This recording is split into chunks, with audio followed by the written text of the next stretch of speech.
Assalamualaikum warahmatullahi wabarakatuh. Waalaikumsalam warahmatullahi wabarakatuh. Perkenalkan, nama saya Marlin Soleha. Baiklah, di sini saya akan menyampaikan sedikit topik, yaitu tentang memilih antara healing atau lari dari masalah. Baiklah, di sini saya akan menanyakan kepada teman-teman semua. Kalau kalian pribadi, apakah kalian memilih healing atau lari dari masalah? Healing. Oke.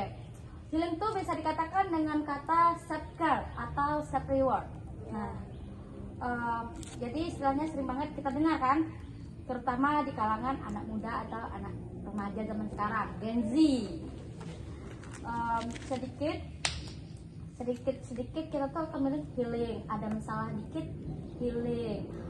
Terus ada tugas yang numpuk, habis kerjain tugas, habis kelas atau apa itu kan bakalan pusing kan, sering ngerasa kayak itu pusing banget, perlu healing gitu. Nah, bahkan banyak orang yang menganggap healing sebagai cara untuk menenangkan diri dari semua tekanan hidup yang datang berganti setiap harinya gitu.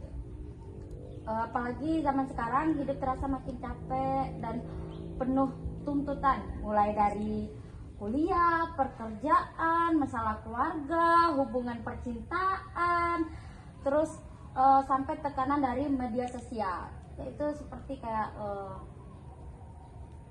melihat sekarang orang kok makin maju ya, kayak gitu kan.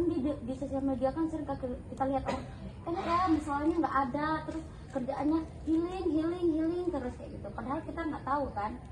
Di situ kita tertekan banget, kayak ngerasa kok orang bisa ya healing, kok kita enggak ya gitu.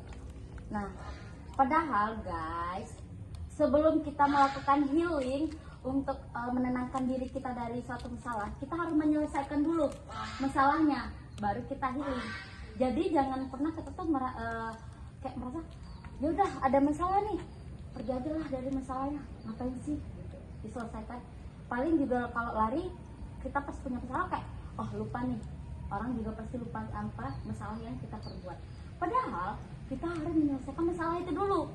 Gimana caranya? Ya kita misalnya mengerjakan kayak kita ada masalah nih sama teman, perkara kita sekarang kan sering namanya asbun tuh, asbun, asal bunyi, asal bicara. Nah, caranya kita kayak merasa aku masalah nih sama si Dea misalnya, aku ada masalah, aku salah ngomong, saya minta maaf. Bukannya aku lari terus aku datang dengan keadaan aku udah kayak ya udah palingan dia juga udah lupa gitu. Itu bukan, itu salah guys. Jadi kita seharusnya kayak datang dulu ke orang yang bersangkutan yang kita merasa bersalah tadi sama dia, kayak deh tadi aku kayaknya salah ngomong ya, yaudah aku minta maaf ya gitu. Baru setelah itu baru kita boleh kayak healing. Kenapa? Kita healing tadi itu untuk menghilangkan rasa stres kita, menghilangkan rasa bersalah kita karena kita salah ngomong sama teman kita gitu. Jadi menurut saya healing itu adalah sesuatu yang harus ya, yang harus banget, karena kita tuh mempunyai rasa yang jenuh, capek dengan masalah, dengan semuanya yang ada di dunia ini. Jadi buat kalian juga jangan pernah lari dari masalah, karena kita lari dari masalah itu bukan sesuatu yang baik. Iya, intinya kita harus menyelesaikan masalah gitu guys. Jadi mungkin topik yang saya berikan mungkin sampai di sini aja ya. Dan saya akhiri, wassalamualaikum warahmatullahi wabarakatuh.